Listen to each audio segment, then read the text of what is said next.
Hello everyone, welcome back to GK Today.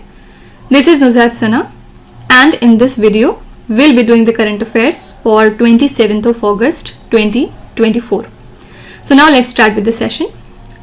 The very first question is, recently India has initiated its first comprehensive survey of high-risk glacial lakes in which Indian state? Correct answer here is A option, Arunachal Pradesh. Okay.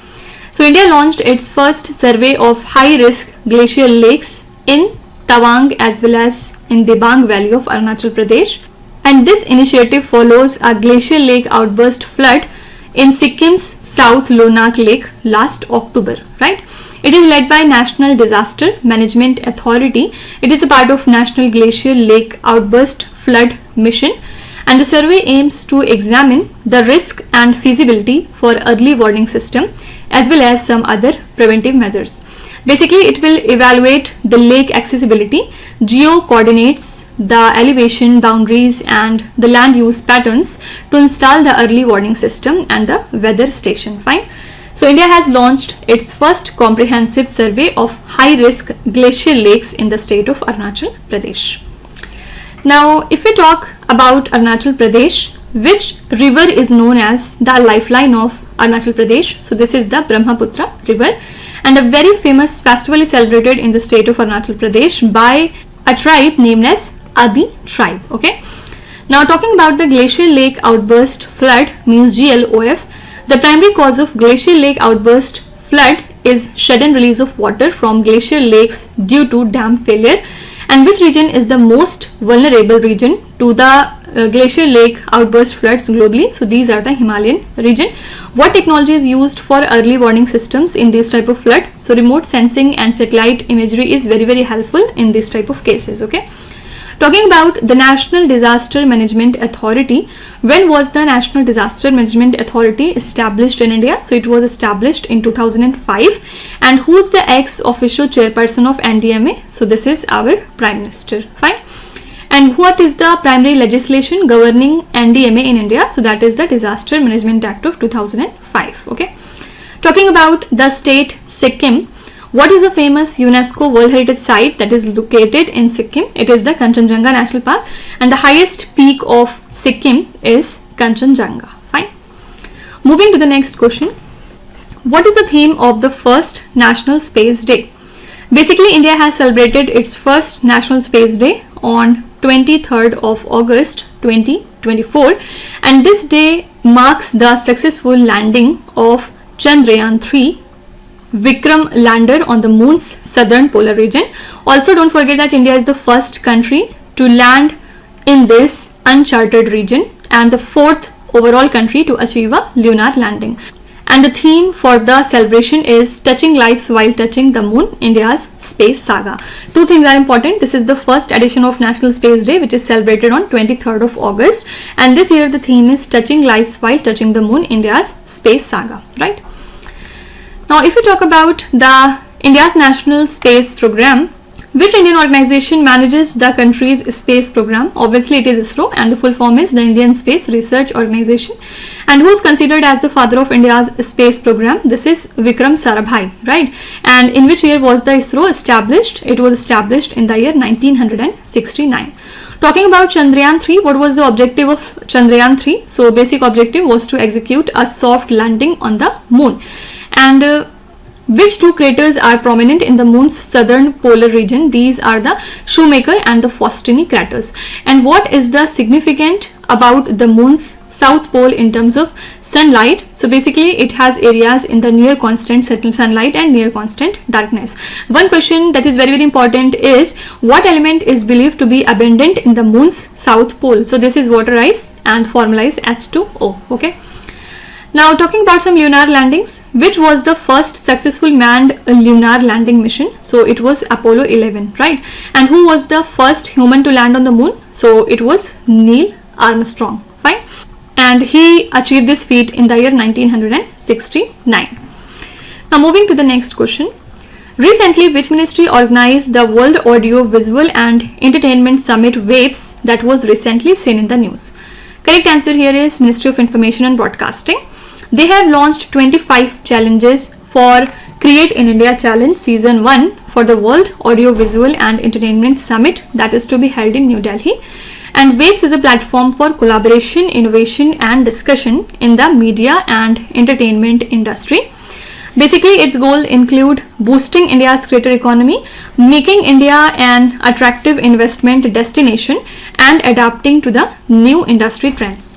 So this initiative aims to enhance India's global presence in the media and entertainment industry, and also it promotes the cross-cultural exchanges. Basic aim here is to develop a skilled workforce, right? So Ministry of Information and Broadcasting has organized the World Audiovisual and Entertainment Summit. Talking about this ministry, in which year it was established? So it was established at the time of independence in the year 1947. Who was our first Minister of Information and Broadcasting in India? So this was Sardar Vallabhbhai Patel.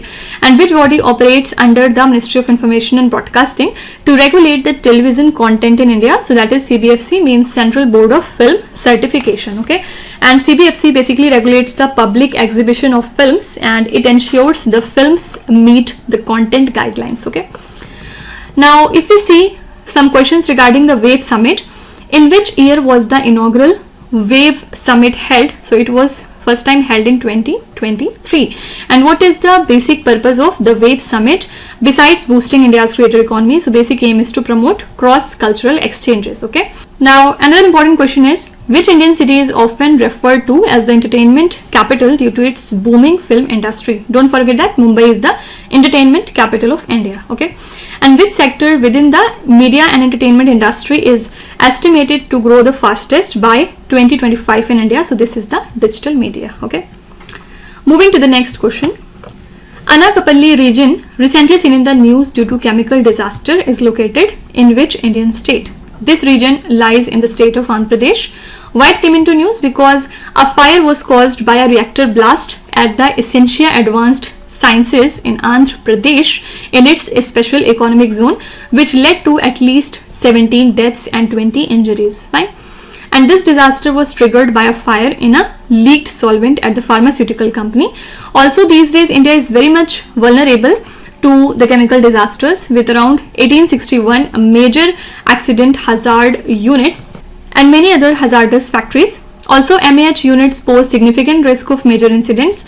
Other chemical disasters in India include, for example, the 2024 ammonia gas leak in Chennai, the 2020 styrene gas leak in Vizag, the 1984 Bhopal gas tragedy which involved the methyl isocyanate. Okay, so Anakapalli region was in news due to chemical disaster, and it lies in the state of Andhra Pradesh.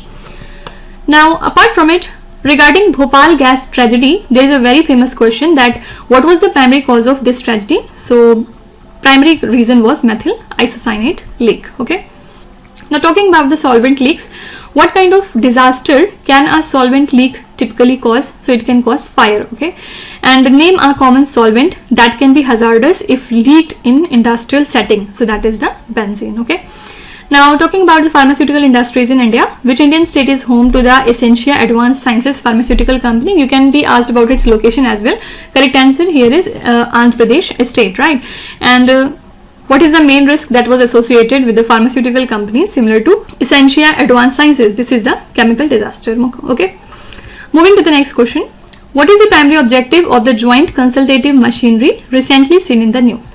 Correct answer here is B option, to resolve the disputes between the government as an employer and the employees. So Prime Minister will actually meet the staff representatives in the national level joint consultative mechanism for the first time in last 10 years. And talking about JCM, it is a platform for dialogue between the government employees and the officials to peacefully resolve the dispute.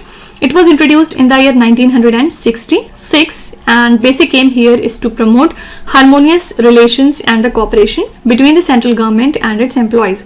So JCM is a non-statutory scheme based on mutual agreement between staff and the officials. Okay, so primary purpose of Joint Consultative Machinery is to resolve the dispute between the government as an employer and the employees. Now, apart from it, which international organization oversees the labor standards for the government employees? This is International Labour Organization, and the headquarters lies in Switzerland, Geneva, Switzerland. Okay. Also, which international body provides the mediation and arbitration for Investment Dispute. This is the International Center for Settlement of Investment Dispute. Okay. The next question is, recently the central government has raised $500 million from which organization to improve the healthcare sector in the state of Maharashtra? Correct answer is D option, Asian Development Bank. The central government has secured $500 million from the Asian Development Bank, and the basic aim here is to improve the tertiary healthcare sector and medical education in the state of Maharashtra. 4 new medical colleges with attached tertiary care hospitals will be established with this fund, and the project focuses on climate resilience, gender inclusivity and underserved district. Also, it will increase the hospital bed capacity in the state, and further plans include recruiting 500 new doctors to strengthen the healthcare system. Okay, so central government has raised $500 million from the Asian Development Bank to improve the healthcare sector in the state of Maharashtra. Talking about ADB, when was the Asian Development Bank founded? It was founded in 1966, and the headquarters of ADB lies in Philippines. Okay. One of the question you can be asked is, which global agreement focuses on climate resilience? So that is the Paris Agreement. And what does IPCC stand for, which is related to climate change? IPCC stands for Intergovernmental Panel on the Climate Change. Okay. The next question is, recently in which city of Uttar Pradesh was the Smart Laboratory on Clean Rivers project inaugurated? Correct answer here is C option, Varanasi. So the Green Strategic Partnership between India and Denmark led to the creation of the Smart Laboratory on Clean Rivers in the city of Varanasi, and this partnership involves India's Department of Water Resources, IIT BHU and Denmark to improve the small river management. Basically, it focuses on rejuvenating the Varuna River using the sustainable methods and collaboration. This initiative combines a hybrid lab at IIT BHU and a living lab on the Varuna River to test the solution. So SLCR includes a strong institutional and review mechanism to ensure the high standards, and the Indo-Danish Joint Steering Committee provides strategic guidance while a project review committee oversees the quality control, right? So Smart Laboratory and Clean Rivers project has been inaugurated in the Varanasi city of UP. Okay. Now, what year was the Green Strategic Partnership between India and Denmark established? It was established in 2020 in between India and Denmark. Okay. Which two primary countries are involved in the Green Strategic Partnership? These are India and Denmark. These are the different formats you can be asked. And what is the main focus of the Green Strategic Partnership? So answer is sustainable development. Similarly, talking about the Varuna River, the Varuna River is a tributary of which major river? So it is the tributary of the Ganga River. Okay. And which Indian river cleanup mission is known as an initiative to rejuvenate the Ganga River? This is the Namami Gange program. What percentage of India's wastewater is treated before being discharged into the river? So this is approximately 30%. And which Indian ministry oversees the river rejuvenation project? This is Ministry of Jal Shakti. You have to tell me who is our current minister for Jal Shakti. Please write your answer in the comment section. Coming to question number 8. Which ministry recently launched Building and Other Construction Workers Management Information System portal? Correct answer is A option, Ministry of Labour and Employment.